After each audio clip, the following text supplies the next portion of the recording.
enormement aquest petit retard perquè, ja sabeu, esteu veient sobre el terreny que tenim problemes tècnics, no només nosaltres, sinó el conjunt de la Generalitat. Aquest matí, justament a les 8:15, quan han començat aquests problemes massius tècnicament. Ja entendreu eufemísticament el que vol dir això. Jo, en primer lloc, agrair-vos moltíssim la presència a totes i tots, agrair, evidentment, especialment a l'honorable conseller Roger Torrent, conseller d'Empresa i Treball, que estigui amb nosaltres en la presentació d'aquesta memòria socioeconòmica i laboral del Consell de Treball Econòmic i Social de Catalunya. No podrà quedar-se tota la sessió perquè especialment atapeïda, perquè a més ha de ser a Vilanova d'aquí a molt poc, precisament per parlar de polítiques d'ocupació i de plans de xoc contra l'atur. En tot cas, agrair-vos a tots i totes els consellers i conselleres que sigueu presents aquí i totes les persones de l'equip tècnic, de l'equip de la casa que sou aquí. També en especial al senyor Lluís Franco, president del Consell de Treball Econòmic i Social de Catalunya fins fa molt poc i a més tot l'any de la memòria, el 2020, agrair-li molt la seva presència i evidentment agrair molt la presència també al secretari de Treball, el senyor Enric Vinaixa, i al cap de gabinet, el senyor Jordi Martínez. Disculpeu si m'oblido d'alguna persona més, a tots i totes doneu-vos la benvinguda. Avui, com sabeu, és aquell dia central on presentem el producte principal de la casa, la memòria socioeconòmica i laboral, ni més ni menys que això, 1.000 pàgines que heu construït entre totes i tots i que us agraeixo moltíssim per moltes hores de dedicació i d'expertesa. És un producte no només a posar en paper i a explicar avui, sinó a difondre durant tot l'any i que pot ser, i ha de ser, i és de referència a moltíssima gent de tot el país en aquest espectre tan ampli que defineixen les nostres 3 lletres, l'economia, el treball, l'economia i la societat. Per mi és una gran satisfacció com a president poder fer aquesta presentació d'aquest excel·lent treball col·lectiu de l'equip tècnic de la institució i de totes, com deia, totes i tots els consellers i conselleres i membres de les organitzacions que conformen i fan possible aquest Consell i que després del debat, l'intercanvi d'idees molt intens i el diàleg permanent d'aquesta mena de Parlament social que som i que configurem i que volem ser, doncs hem aconseguit arribar a un consens tan important perquè més enllà del diagnòstic, de l'anàlisi i de quantitatiu i qualitatiu, aquí tenim propostes molt concretes, consideracions i recomanacions que situem al govern i a la resta d'administracions de Catalunya perquè puguin utilitzar-les. Sense més, vull donar-li la paraula al nostre conseller, el Roger Torrent, senyor Roger Torrent, perquè ens faci la intervenció. Moltes gràcies. Gràcies, president. També donar la salutació al president Franco i exconseller del RAM, diguéssim. És un honor, diguéssim, seguir l'estil de tots els consellers que abans han passat per aquest departament amb una o altra formulació, diguéssim, l'actual jo crec que és una gran formulació. Nosaltres entenem que és un pas importantíssim des d'un punt de vista especialment del foment de la concertació social i el diàleg social al país, tan necessari sempre, però especialment en aquests moments, el fet de que haguem unit en una mateixa conselleria altra vegada el món del treball i el món de l'empresa. Per tant, per nosaltres és una bona notícia de caràcter polític que ara haurem de saber gestionar el millor possible i en això estem. Bé, agrair al CETESC no només la memòria, sinó especialment la feina feta durant tots aquests anys. Una feina que segurament, atenent a la situació actual, i ara en vull parlar una mica, pren més sentit que mai. Des d'un punt de vista teòric o abstracte, podríem dir-ho així, el Consell, el CETESC, és una eina que ajuda a determinar la qualitat de la presa de decisions. Per tant, més enllà de l'àmbit específic del treball, de l'economia, de les relacions laborals del país, és un instrument que afina, que millora la qualitat democràtica del país. I per tant, des d'aquesta perspectiva, és imprescindible, i ara en parlàvem fa una estona, és imprescindible que les connexions entre el CETESC i el departament, o entre el CETESC i el conjunt del perímetre institucional del país, que això inclou, òbviament, el govern de la Generalitat, però no només, el Parlament, parlàvem també d'altres administracions, és imprescindible. És imprescindible, com us deia, sempre però si m'ho permeteu, encara amb més intensitat en uns moments com els que ens trobem i que dibuixa la memòria. Precisament la memòria el que fa és assenyalar no només la foto del que estem visquent en aquests moments, sinó projecta ja algunes línies, algunes recomanacions imprescindibles per encarar amb garanties el futur que ens ve. És un anàlisi, per tant, que supera el presentisme, i això és molt important. És molt important perquè justament allò que no vam saber fer, en general, en altres crisis recents, particularment la del 2008, que va ser allunyar-nos del focus concret del moment determinat i veure com havíem de superar no només la crisi específica que ens tocava viure en aquell moment, sinó com construïm resiliència de cara al futur, sostenibilitat de cara al futur. Allò que no vam saber fer llavors i que ha comportat que gairebé haguem estat una dècada per recuperar-nos, ara ho hem de fer amb molta més rapidesa i amb molta més intensitat. Perquè el que avui sabem, i la memòria és una bona prova d'això, és que tenim una crisi conjuntural, certament, amb una situació que impacta sobre la nostra economia i sobre la nostra societat, però sobretot el que tenim és unes dades, un moment, una foto, que el que dibuixa no és només aquesta crisi conjuntural, sinó que posa de manifest aquelles deficiències, aquells problemes, aquells reptes de caràcter estructural que ja teníem sobre la taula i que ara es manifesten amb molta més virulència. És més, el que també manifesta és que tenim al capdavant uns reptes a escala global, amb manifestacions a nivell local, òbviament, però que són reptes als quals haurem de donar resposta de caràcter global, però amb receptes també específicament per al nostre país. Per tant, crisi conjuntural que explica encara amb més virulència aquells reptes que ja intuïem i problemàtiques, desafiaments de caràcter global als quals hem de fer front. I per fer-ho, nosaltres des del departament ens hem proposat un doble objectiu.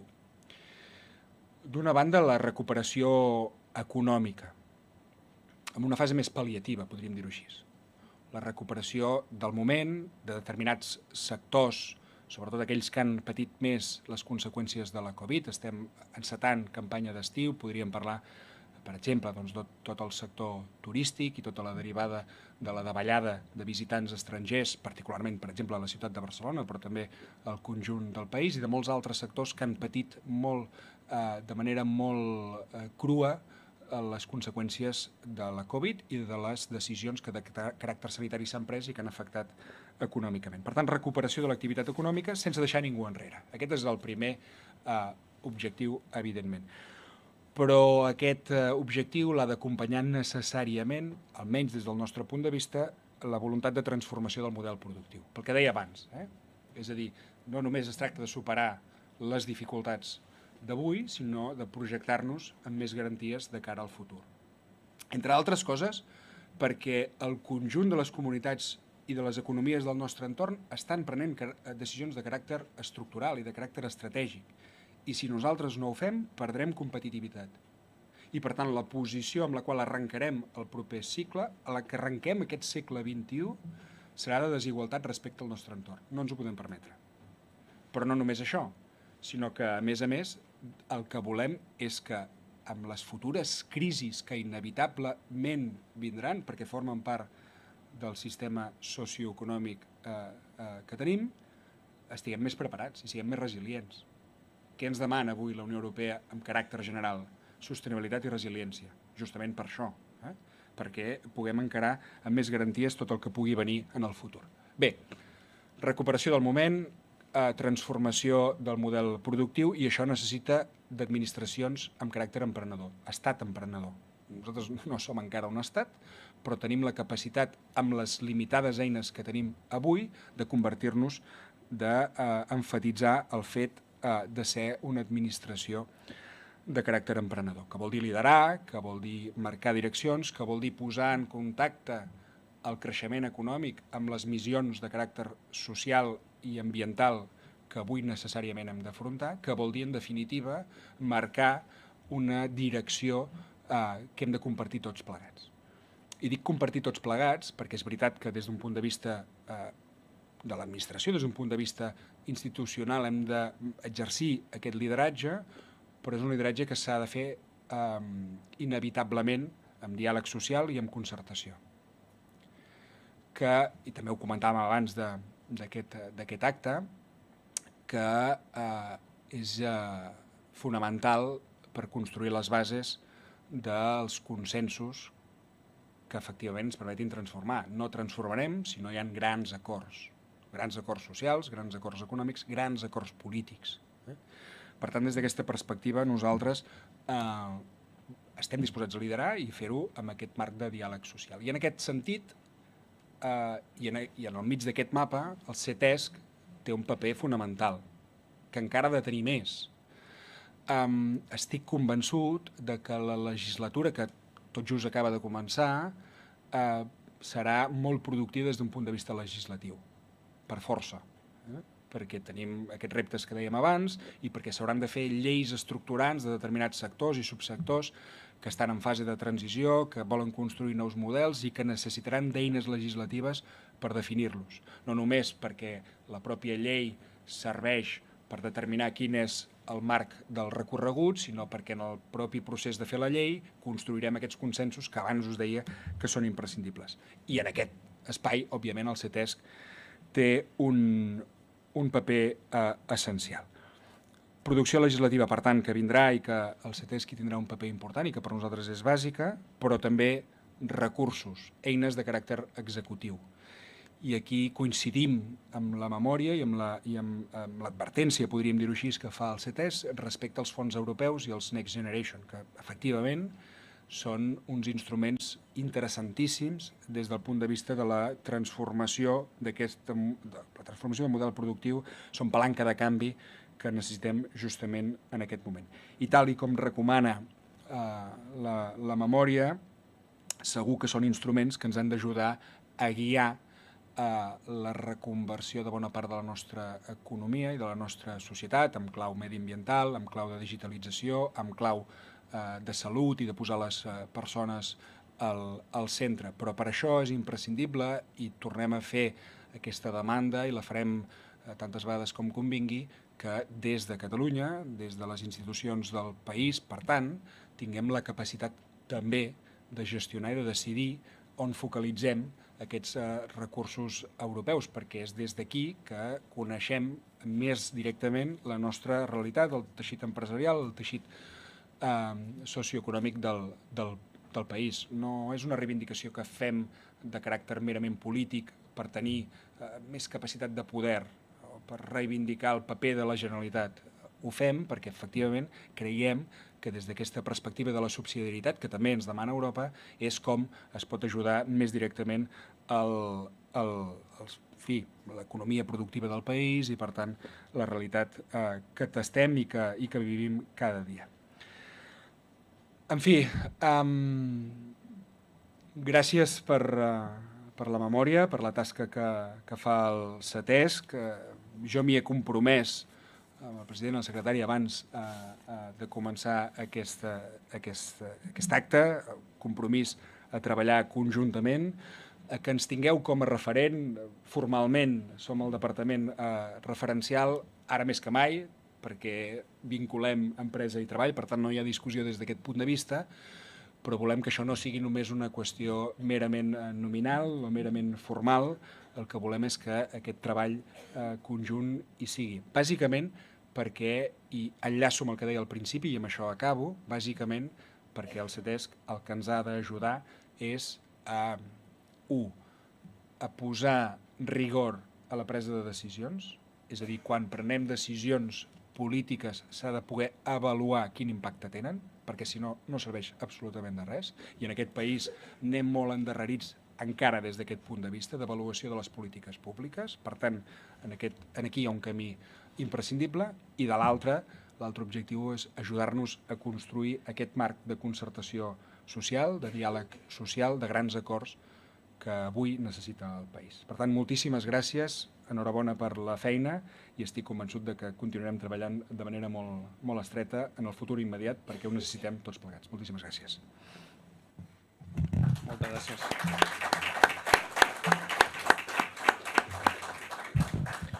Moltes gràcies, conseller.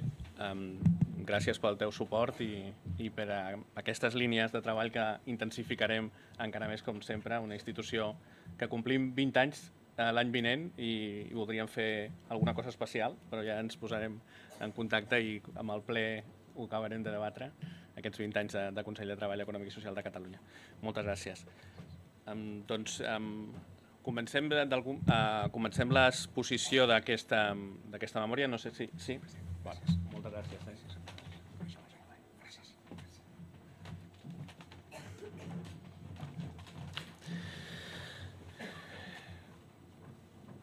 Bé, comencem la presentació d'aquesta memòria. Crec que ara tindrem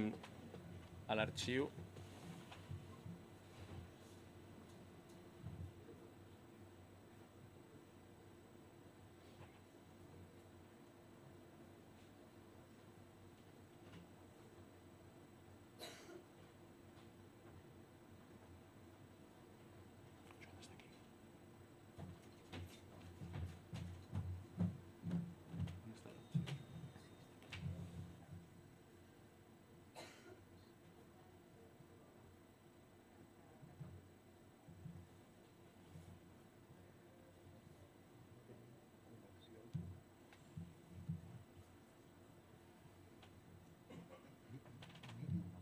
sí, bueno, el meu.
com a país, però evidentment que ha de tenir una eina fonamental, i el conseller ho ha també explicat, en el diàleg social. Nosaltres som aquesta part també que volem també contribuir-hi a que aquests mecanismes de diàleg social siguin encara més útils, encara més efectius i encara estiguin més al centre de totes les polítiques que en el país es puguin tirar endavant. Aquesta memòria ha estat redactada, configurada, treballada i consensuada en un context absolutament anòmal, un context on segurament hi trobarem, i en el debat, en la memòria ho hem tingut, que les comparacions, els elements quantitatius respecte a altres anys són difícils a vegades d'explicar, i per tant hem hagut d'incorporar introduccions prèvies a moltes de les gràfiques per explicar que segurament l'any vinent ens passarà també respecte a aquest any. I per tant un any, jo el diria d'una manera una mica massa senzilla, un any forat, que ens ha quedat aquí enmig. En tot cas, aquesta evolució també de dades que ens han permès el 2020 no ha estat del tot completa, i com sabeu, els problemes que hem tingut a vegades de recopilació de dades, aquest any s'han incorporat altres elements que no ens han permès aconseguir totes les que voldríem per a fer l'anàlisi al 100% de la situació. També, evidentment, aquesta memòria mostra i demostra el desigual impacte que està tenint la crisi respecte a les persones, a les famílies, a les empreses i als sectors productius. Una desigualtat molt clara, i també elements no nous, no sorprenents, però amb certa innovació respecte al que és la incorporació d'elements en gran mesura com el teletreball, però també la mostra del que és una bretxa social com és la bretxa digital, que està també impedint que molta gent s'incorpori a aquests nous mecanismes de treball i de possibilitat d'inserció laboral i social. Aquesta memòria socioeconòmica i laboral de la Casa, del Consell de Treball Econòmic i Social de Catalunya, està estructurada, com sabeu, en 5 capítols. La presentació que us plantejàvem, va en 3 blocs habituals també. Els 3 blocs incorporen després també les consideracions i recomanacions que hem consensuat entre totes i tots. Aquests 3 blocs són el d'economia i mercat de treball, el segon element, el segon bloc, que parla sobre els factors estratègics del país, la R+D+I, les infraestructures, la sostenibilitat, i, evidentment, el tercer bloc sobre les condicions de vida de la gent del país. Per començar, d'una manera, ja us dic, sintètica, agraint també que ens dediqueu aquest temps, dir-vos que les dades de la primera plana que veuríem projectada són dades extremadament anòmales, dades extraordinàries que ens diuen que, per exemple, el Producte Interior Brut de Catalunya durant l'any 2020 ha caigut el 11,5% en negatiu, més enllà de les dades espanyoles del conjunt de l'Estat, que ha estat un 10,8%, o de la zona euro, que ha estat un 6,6%. Per tant, un impacte que l'economia catalana de la crisi ha estat encara més important. Una crisi sense precedents. Podem repassar les dades, que ha estat, com deia, també desigual en quant als sectors. La indústria possiblement ha estat i és un sector més resilient, caient el 9%,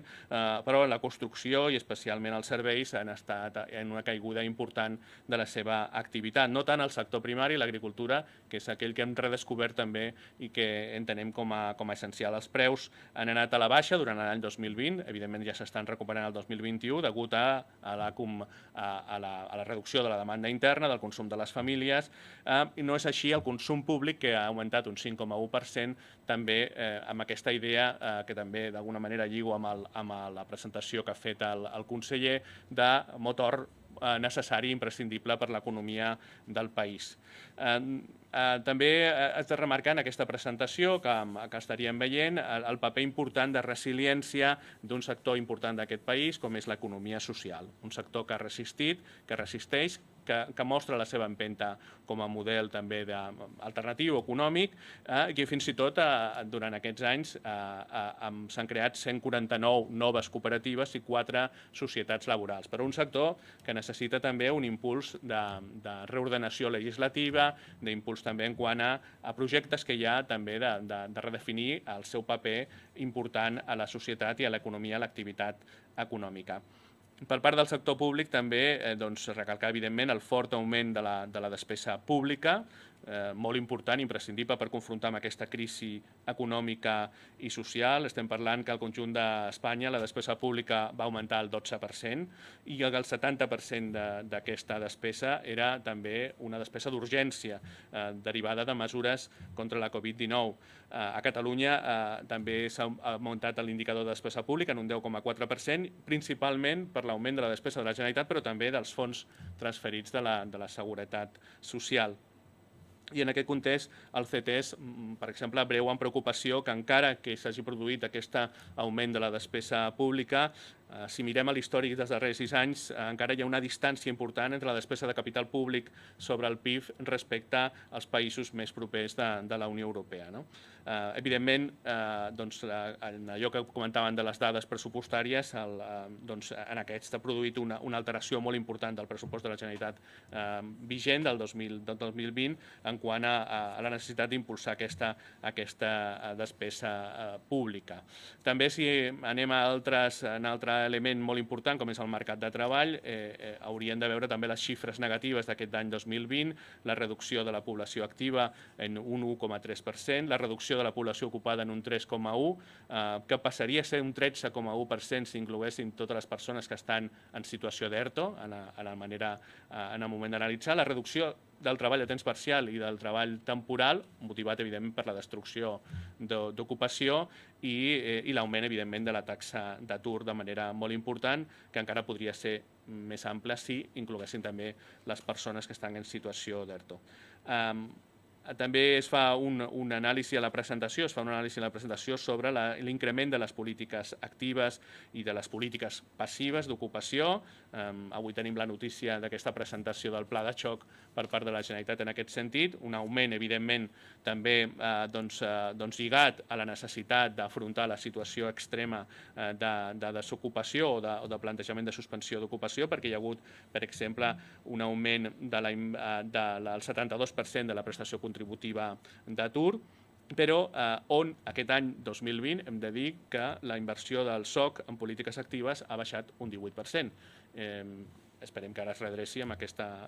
plantejament que fa per part del govern. I, evidentment, la despesa en prestacions d'atur, com deia abans, ha augmentat de manera exponencial. També plantejar, en quant a economia i mercat de treball, en aquest bloc, la constricció de la conflictivitat, d'alguna manera, perquè la irrupció de la pandèmia ha tingut, evidentment, una forta incidència en l'àmbit de les relacions laborals.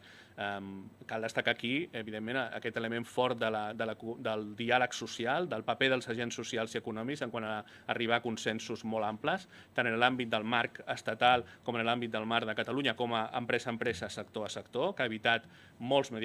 acomiadaments per la via de desutilització d'aquest mecanisme dels ERTOs, però també per altres mesures de flexibilitat i de possible evitar la conflictivitat, i per tant això s'ha reflectit en que aquesta conflictivitat ha anat a la baixa. Ha anat a la baixa també la solució extrajudicial de conflictes, però aquí voldria fer una incidència en què evidentment està motivat per la situació durant un important període de temps de l'any de confinament, de restricció molt de la mobilitat, que no de la importància i de la clau que han de ser aquests mecanismes, especialment el Tribunal Laboral de Catalunya, per qual demanem també una dotació pressupostària permanent i ajustada a la seva activitat. Evidentment, els expedients de regulació d'ocupació s'han disparat, de 437 al 2019 a 134.317 al 2020, i hi ha alguns altres elements també de xifres que teniu de manera ampla a la memòria. També a l'accidentalitat, en quant a la sinistralitat laboral, les xifres han anat a la baixa en general, però hi ha una dada negativa, que és que encara que s'han reduït els accidents laborals al 27,9%, s'han incrementat els accidents mortals un 21,5%, i això té noms i cognoms de persones treballadores que han mort, en concret 14 més que l'any 2019, i és una dada que ens ha de fer preocupar quan l'activitat econòmica es redueix i la mobilitat es redueix, encara tenim més accidents mortals i, per tant, persones que perden la vida al seu lloc de treball en aquest sentit. Molt ràpidament, les consideracions, però sí que aquí em permetreu fer una lectura parafrasejada. Com a consideracions d'aquest bloc, nosaltres entenem que el suport de l'administració i el diàleg social han de tornar a ser claus de cara a superar definitivament la situació derivada de la pandèmia de la Covid-19. També creiem, com a CETES, que cal ser conscients que l'impacte de la crisi ha estat fins ara molt desigual i que les administracions haurien de prioritzar els esforços per donar suport tant a les persones com als sectors més afectats. Respecte als Next Generation, ho hem parlat a bastament amb l'informe que hem presentat i que volem encara plantejar més desenvolupament comunicatiu i que també, aprofitant la presència del conseller, ho hem plantejat. Tenim propostes molt concretes. Per nosaltres, el Fons Next Generation de la Unió Europea i el marc financer plurianual de la Unió Europea per aquest període 21-27 han de ser una oportunitat única i irrepetible per fer front a aquesta crisi de la Covid-19 i sortir-ne tots i totes més reforçats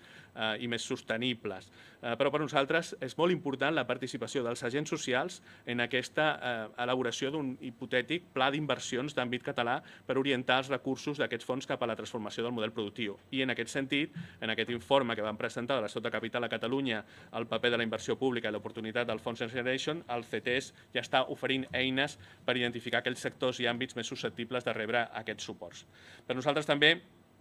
aquests fons Next Generation han de tenir obligatòriament un retorn econòmic, social i mediambiental d'aquests projectes d'inversió. Aquest ha de ser el criteri fonamental a considerar en el procés de selecció dels projectes. S'ha de definir de forma clara i transparent el marc administratiu que s'encarregarà de la gestió d'aquests fons. En l'avaluació, en la selecció, en el seguiment i en l'execució ha de jugar un paper, com també deia el dictamen del CESE, ha de jugar un paper formal i ser un marc de participació formal dels agents socials i econòmics perquè respongui realment a aquest principi que els fons plantegen d'associació i, per tant, en la mateixa mesura que el CESE nosaltres ho hem plantejat a l'informe i ho tornem a plantejar, hi ha d'haver-hi un marc en el qual els agents socials i econòmics han de ser-hi presents. Necessitem impulsar aquests fons europeus perquè tenen una visió i un reforç de la prospectiva i l'anticipació en quant a elements tan importants com pot ser la formació de la població treballadora, els augments de productivitat a través de la millora contínua d'aquestes qualificacions, també han de servir, evidentment, per això. Hem de plantejar-nos també que aquests fons han de ser uns fons concedits de manera equilibrada, o sigui, d'una manera àmplia a tots els sectors i que, per tant, han de ser en funció de tots els nivells de grandària de les empreses i, per tant, amb una visió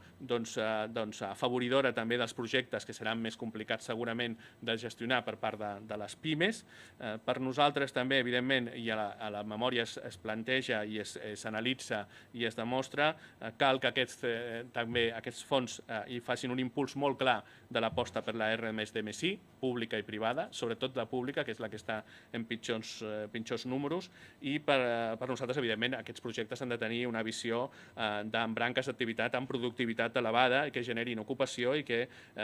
generin, evidentment, que menys tinguin aquest dèficit d'estoc de capital que tenim, que hem demostrat amb l'informe.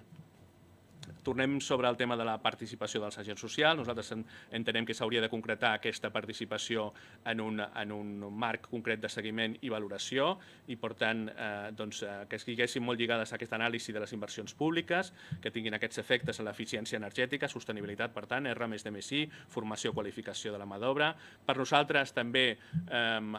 i jo crec que és un element que es repeteix memòria a memòria, cal abordar la reforma del finançament autonòmic, nou model de finançament.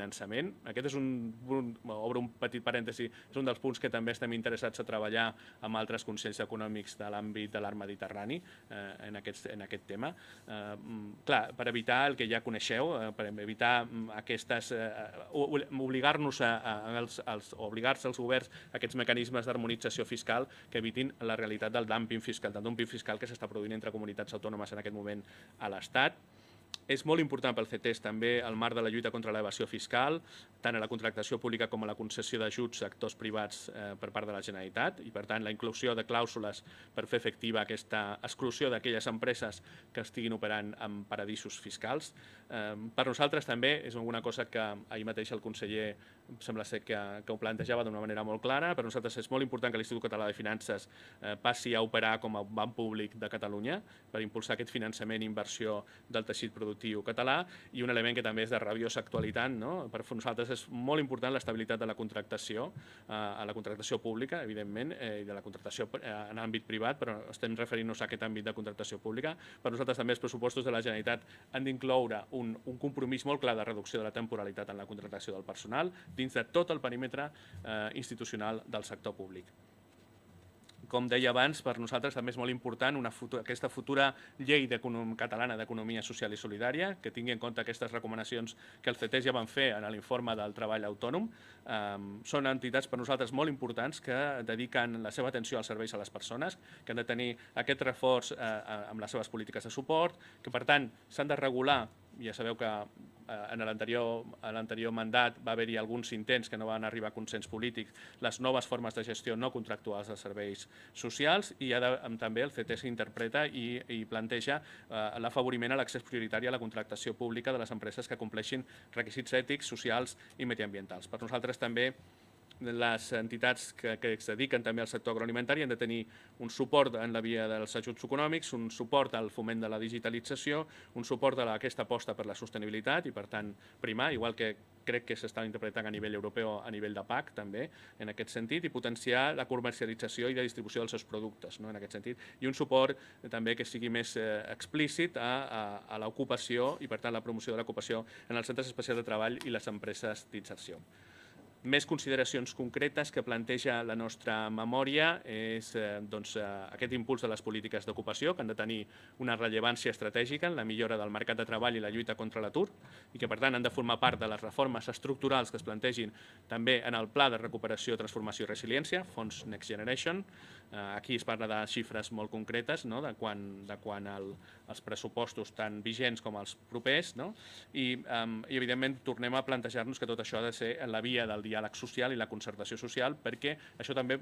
fomentarà la modernització de les relacions laborals i de la gestió de la situació derivada de la Covid-19.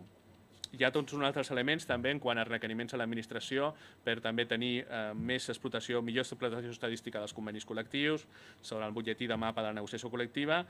que es relacionen també teletreball i digitalització, però d'una manera transversal a totes les relacions laborals i, per tant, també en l'àmbit d'ocupació pública-privada relacionat amb l'àmbit de participació social. Hem de plantejar-nos també altres elements de consens que tirin endavant mesures concretes, i aquí estaria també en l'actualitat del dia, com l'anàlisi d'accions per protegir l'ocupació i el teixit productiu. Hi ha tota una sèrie de consideracions també que tenen a veure amb la necessitat d'enfortir les tasques preventives per evitar aquesta pandèmia que també és l'augment de l'accidentalitat mortal i que no hi hagi un efecte rebot en quant a la sinistralitat global en aquest sentit. Per tant, polítiques que han de ser fomentades de reforç de la seguretat i salut en el treball. Hem d'estar amatents també als registres de nous situacions de malalties professionals que es puguin donar, perquè aquí hi haurà totes les seqüeles de la Covid-19 i, per tant, no només físiques, sinó la que ja s'estan donant a nivell psicològic, aquest impacte a la salut mental, que es parla de l'última o la següent onada de la Covid-19. I també, evidentment, valorem molt l'esforç que s'ha fet a nivell de consens quant al tema del teletreball, que és un element que ha emergit amb força i que, encara que pugui perdre un cert impuls quan ja ens normalitzem, però hi haurà un manteniment d'una situació híbrida als centres de treball i a la societat, i això ha de suposar també una avaluació dels riscos i de la prevenció d'aquests riscos psicològics, ergonòmics, que han de tenir a veure amb el lloc de treball, i aquesta idea de com valorem tots aquests elements cibernètics i la desconnexió digital i la protecció de dades també com un element de defensa dels drets laborals i socials i dels projectes empresarials. Hi ha algunes altres planes que ja en el segon bloc, ja vaig pel segon bloc, factors estratègics que parlen de la necessària inversió de la Generalitat en aquests aspectes de les infraestructures. en aquest sentit, valorem que durant l'any 2020 s'han prorrogat els pressupostos generals de l'Estat i que els de la Generalitat s'han aprovat per primer cop en 3 anys, però que la inversió de la Generalitat en el 2020 en quant a infraestructures només ha estat centrada en el manteniment i, per tant, esperem que els fons Next Generation també ajudin en aquest sentit a fer un reimpuls d'aquesta inversió. És veritat que l'ús de les infraestructures durant l'any 2020 ha estat molt desigual respecte a l'activitat normal. Hem tingut una davallada important del transport d'usuaris en tots els modes, especialment en el sector marítim, i aquí tindríem tota l'activitat relacionada amb els creuers, i amb el sector aeri. Això, en anàlisi del dia a dia d'ara, ja estaríem en un altre, però recordo que estem analitzant el 2020. En el terrestre no ha estat tan intens, sí en el col·lectiu, en el transport col·lectiu, en el tren i l'autobús, però no tant en les mercaderies, que sí que han sofert la davallada de l'activitat en el sector marítim i aeri, però no tant en el viari. En el bloc de factors estratègics hem de parlar obligatòriament de sostenibilitat ambiental. Aquí tenim dades no contradictòries, sinó diferents. Tenim un progrés cap als objectius de desenvolupament del mil·lenni, dels sostenibles, s'han reduït per efecte també d'aquesta restricció de l'activitat econòmica la intensitat de les emissions, s'han millorat el parc de vehicles eficients d'una manera molt lleugera, però tenim reptes pendents molt importants com és d'aquesta emergència climàtica en la qual vivim, que està suposant episodis extrems i una temperatura atmosfèrica en augment i que no acaba de considerar-se en quant als residus una millora dels residus, sinó un increment en els residus generals, sobretot en l'àmbit de la construcció i urbans, que han incrementat un 14,6% en aquest període, i un estancament en l'eficiència i la dependència energètica, entre altres. Ens preocupa, per exemple, també, i evidentment aquí tenim un agent social molt important, la Confraria de Pescador, que el sector pesquer hagi perdut 54 embarcacions i hagi reduït les captures en un 21% durant aquest temps, essent un sector essencial com el que corresponem. Perdoneu. Hi ha una plana també dedicada, evidentment, a consideracions en l'àmbit de la R+D+I. Per nosaltres cal insistir en continuar l'esforç en aquest sentit, d'inversió, per aproximar-se als registres de la Unió Europea, especialment en àmbits com la salut i la transició ecològica. El sector privat, per nosaltres, hauria de fer una major utilització d'aquest finançament de R+D procedent de la Unió Europea, hauria d'augmentar la seva col·laboració científica i tecnològica amb els centres universitaris i caldria promoure més les activitats de serveis d'alta tecnologia i, en particular, les de telecomunicacions, atesa la seva importància estratègica.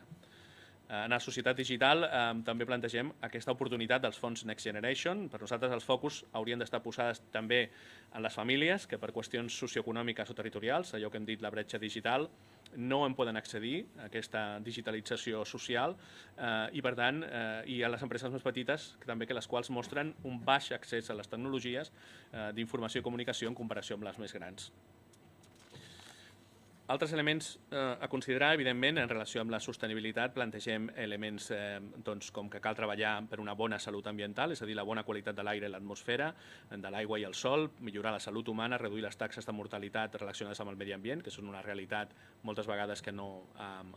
tenim tan quantificada, que calen més polítiques de conservació, sistemes d'avaluació, recursos i inversió per conèixer i preservar el medi ambient, assolir objectius de desenvolupament social i econòmic del medi rural i del sector pesquer, com deia abans, i que, per exemple, l'eficiència del sistema energètic català hauria de ser com la mitjana de la Unió Europea dels 27, o sigui, un 62,5% que en diferència. Per tant, necessitem més estalvi energètic, més electricitat renovable, menys combustibles fòssils i menys uranis. I afegeixo un preu de l'energia assequible per les empreses i per les persones, que haurien de dir en aquests moments malauradament també de rabiosa actualitat en quant a un negatiu en aquest tema.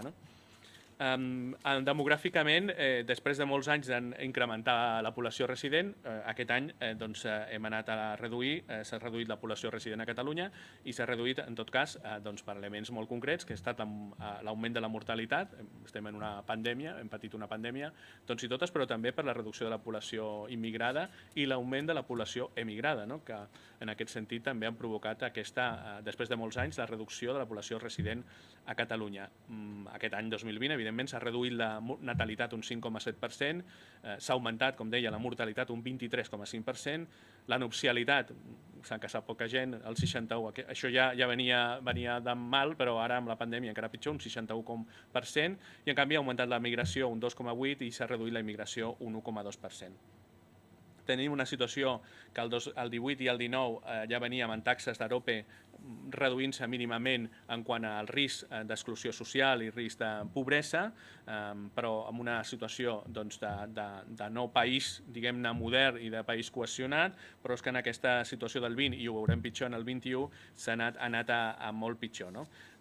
I alertem que la pandèmia ampliarà, de fet ha ampliat ja, la pobresa i la desigualtat perquè té un fort impacte, com deia, sobretot amb els col·lectius més vulnerables, que és aquesta forma eufemística que hem de dir de la gent que pateix contínuament la situació social i laboral en precarietat. També, respecte a la situació del sistema de protecció social, que hem tingut bones notícies fa poc, amb un acord de pensions, que veurem com s'acaba de concretar, hem de dir que s'han reduït també el nombre de pensions i pensionistes, no? Malauradament,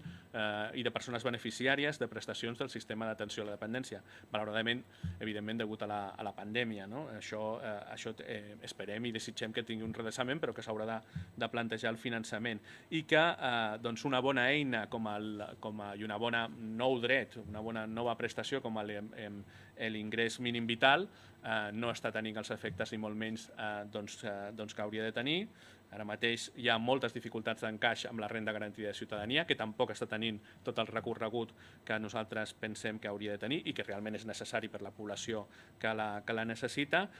Hi ha una descoordinació entre administracions encara, no hi ha acord en com gestionar això i sobretot hi ha una mancança important també per la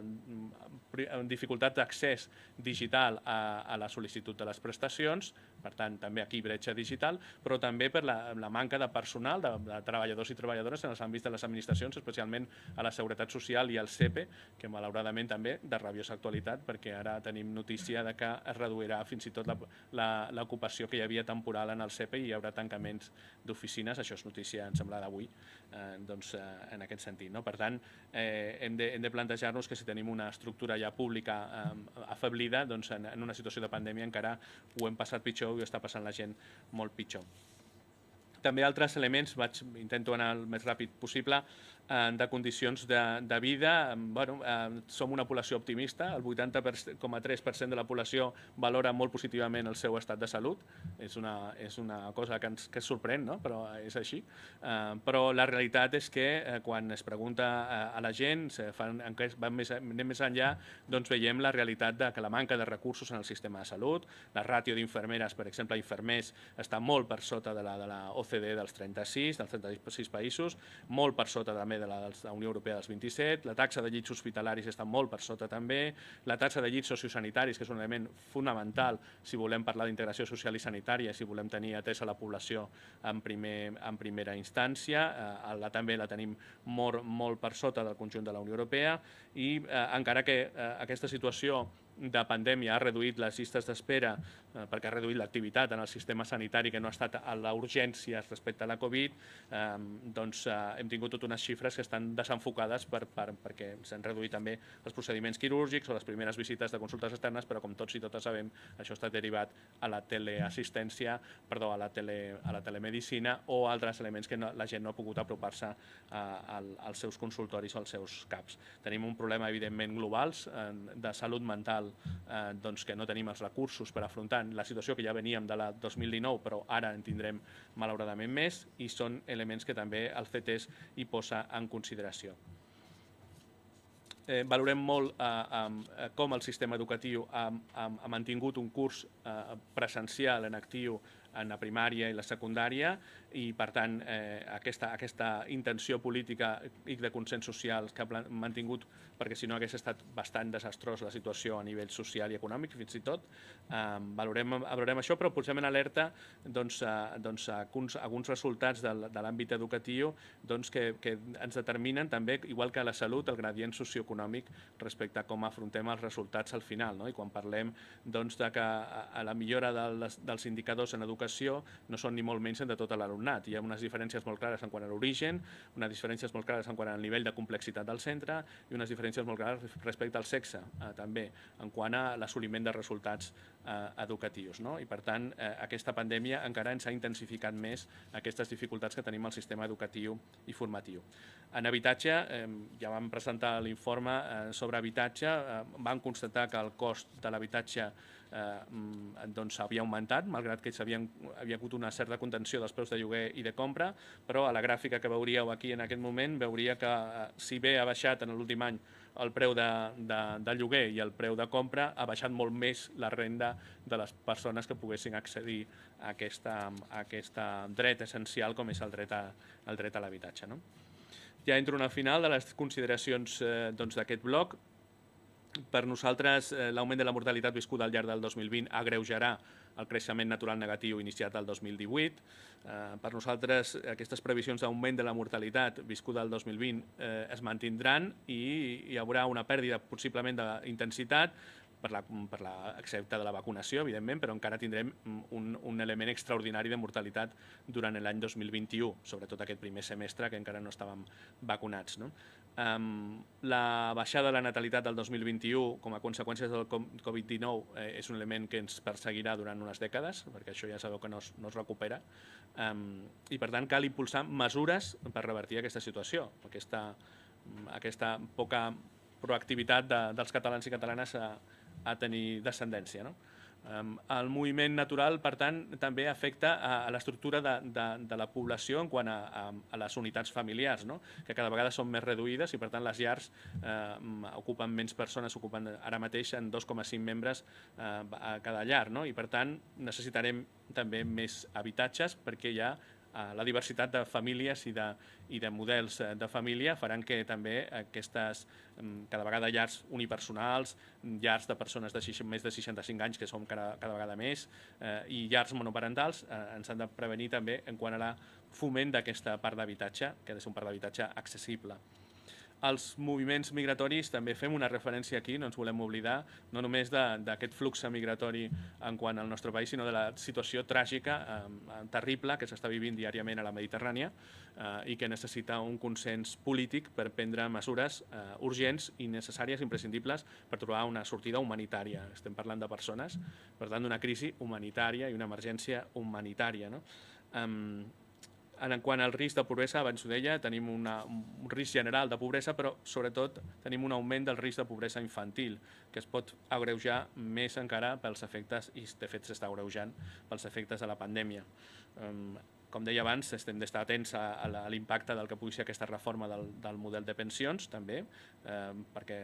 això era previ a l'acord, evidentment, no teníem encara les variables de l'acord, però nosaltres, primerament, estem preocupats per la sostenibilitat financera del model i l'adequació de les pensions a la realitat del dia a dia dels treballadors i treballadores i de ciutadania que es va jubilant. Necessitem, de manera urgent, replantejar el model d'autonomia i atenció a la dependència, amb elements centrals com la prevenció, el foment de l'autonomia, les capacitats, posant la persona al centre, per tant, un model no basat exclusivament en residències, sinó basat també en l'atenció domiciliària, en l'atenció a les persones en concret. Abans parlaven de renda garantida de ciutadania i l'IMB tenen una necessitat d'encaixar-se i d'expandir-se amb molta més gent. I per nosaltres un element molt important que aquest govern ha d'abordar ja, perquè tenim des del 2010 congelat l'índex de rendes de suficiència i això marca la possibilitat d'accedir de moltes persones a moltes ajudes que seran molt necessàries i són molt necessàries. Aquest és un element central també que hem aprovat. Necessitem, com deia abans, els CTs reclama facilitar recursos humans i materials necessaris per agilitar tota la tramitació, simplificar i desburocratitzar el procediment, facilitar eines per a la tramitació telemàtica, millorar l'àmbit subjectiu de la prestació, la quantia, tot això necessiten persones al darrere. Màquines, sí, moltes, digitalització, però sobretot persones que al final donin resposta a la gent i que ajudin també a la gent que pugui accedir pels canals a aquestes tramitacions. En altres consideracions, evidentment, en tot l'àmbit de la salut. Demà segurament podrem tenir reunió amb el conseller de Salut i també li farem arribar aquestes consideracions, però per nosaltres és molt important, s'ha demostrat, això és de perogrullo, no? Però la salut és al centre, si no hi ha salut no hi ha res, si no hi ha vida no hi ha persones, i aquí i la pandèmia ens ho ha deixat molt clar, aquí podem estar estressats i tal, però al final és la vida, i la vida és el que ens passa quan estem preocupats per altres coses, no? I aquí és que el que ens ha demostrat aquesta pandèmia és que cal dissenyar, implementar i avaluar accions orientades a tractar els determinants socials de la salut. Ho veiem quan veiem el mapa de Barcelona, permeteu-me, no? I veiem els barris i veiem l'impacte de fins i tot qui es vacuna més, o sigui, qui li arriba la informació o entén que s'ha de vacunar, i veiem la diferència entre barris, no? Fins i tot això, no? I per tant, polítiques de promoció i prevenció de la salut pública i d'una salut orientada a la comunitat, l'orientació comunitària d'aquesta salut. Per tant, hem de, com dèiem en el nostre informe de fa un temps, hem d'implementar un model real català d'integració social i sanitària centrada en la persona. Com deia abans, augmentar la ràtio de personal d'infermeria i reduir de manera estructural les llistes d'espera. I encara que el govern es plantegi molts pactes, que també li hem dit al conseller que nosaltres com a CTs d'alguna manera volem connectar amb tots aquests pactes nacionals que es posaran en marxa, nosaltres reclamem un pacte també, que crec que està en l'agenda del govern, però que és un nou pacte per la salut, un pacte per la salut amb l'objectiu de dur a terme les reformes necessàries per garantir l'adequació i la sostenibilitat del sistema sanitari. Hem parlat de salut mental. Evidentment, en tot això hem de millorar les condicions laborals de les persones de l'àmbit de la salut, dels professionals sanitaris, garantir també les reserves estratègiques que ens ha demostrat aquesta pandèmia que no en tenim per a emergències sanitàries. Per tant, això es tracta de tenir indústria i de tenir serveis i ben a prop per poder no dependre en exclusiva de la importació, i en els moments greus es demostra de manera clara. Necessitem que també en l'àmbit europeu i internacional hi hagi unes regles de joc justes i equitatives per això, perquè s'han de respectar les capacitats de fabricació de béns estratègics, perquè s'ha de respondre solidàriament en cas de necessitat i perquè s'ha de distribuir proves, medicaments i vacunes de manera més solidària. Com deia abans, el CETES posa molt en valor l'esforç de tota la comunitat educativa per haver mantingut en la mesura del possible, sense mesura del possible jo diria, però ja està posat aquí, la docència presencial en el curs 2021. Per nosaltres la consolidació dels indicadors en alerta poden comportar, com deia abans, una educació i formació que avanci en dues velocitats, segregada, depèn on visquis, depèn d'on siguis i depèn en el centre que estiguis, i per tant no ens ho podem permetre com a país això. Necessitem, les persones han de poder iniciar, mantenir i consolidar una trajectòria educativa i formativa sòlida. Les persones no han de tenir aquests condicionants personals i socioeconòmics perquè facin impossible o molt difícil aquesta trajectòria, i per tant hem de lluitar contra això, i per tant s'ha d'incrementar el finançament públic en educació, en tota l'educació pública. Ja sabeu ara que s'estan plantejant també en educació pública d'accés directe, educació concertada, tot aquest sistema educatiu ha de ser prioritzat en quant a finançament. I per tant, aquí també reclamem un nou pacte nacional pel dret a l'educació, que igual que el pacte nacional per l'habitatge, nosaltres també reclamem aquests espais importants de consens. En habitatge, que ho tenim més fresc perquè fa poc vam presentar l'informe,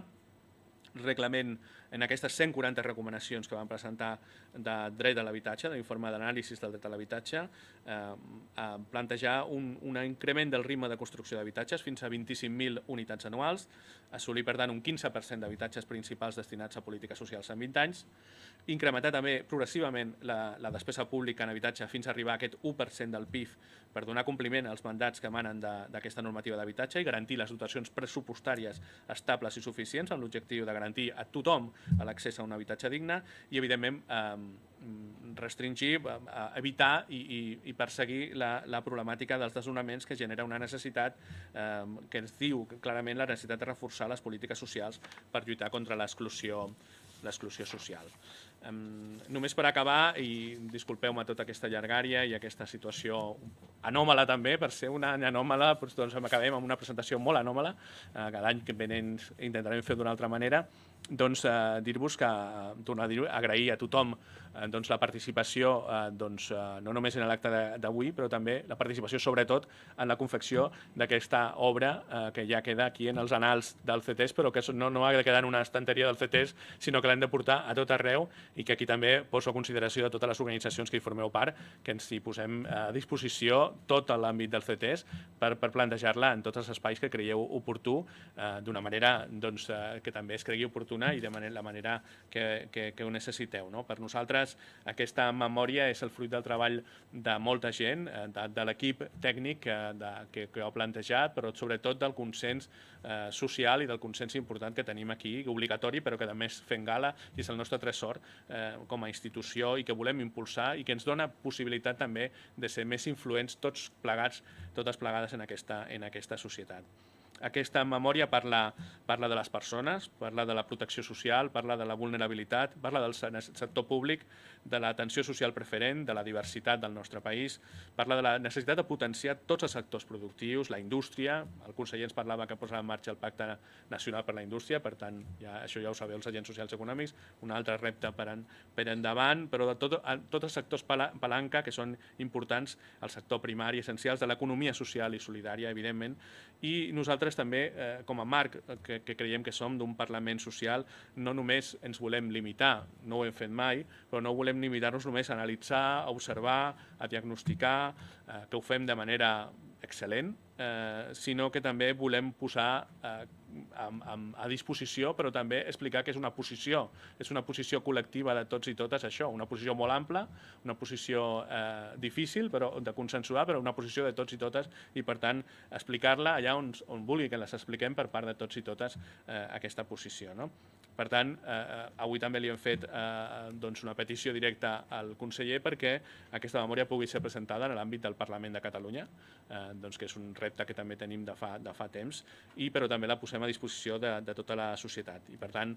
que acabo aquí amb aquest oferiment, aquesta reflexió tan important, aquest anàlisi tan important, no ha de quedar només entre nosaltres, sinó que d'intentar expandir-lo tots i totes, la mesura que considerem, al màxim a la societat. Moltíssimes gràcies, com sempre, i en especial avui, per tot el que ens ha passat i per tota aquesta situació tan complicada. Gràcies per la paciència, però sobretot gràcies per la feina i gràcies per el compromís amb aquesta institució que complirà 20 anys l'any vinent i que és fruit del treball de moltíssima gent, ara dels que esteu i de les que esteu aquí, de molta altra gent, però de tota molta altra gent que ha vingut abans i que ha treballat perquè aquesta institució sigui una institució de referència pel país. Moltes gràcies.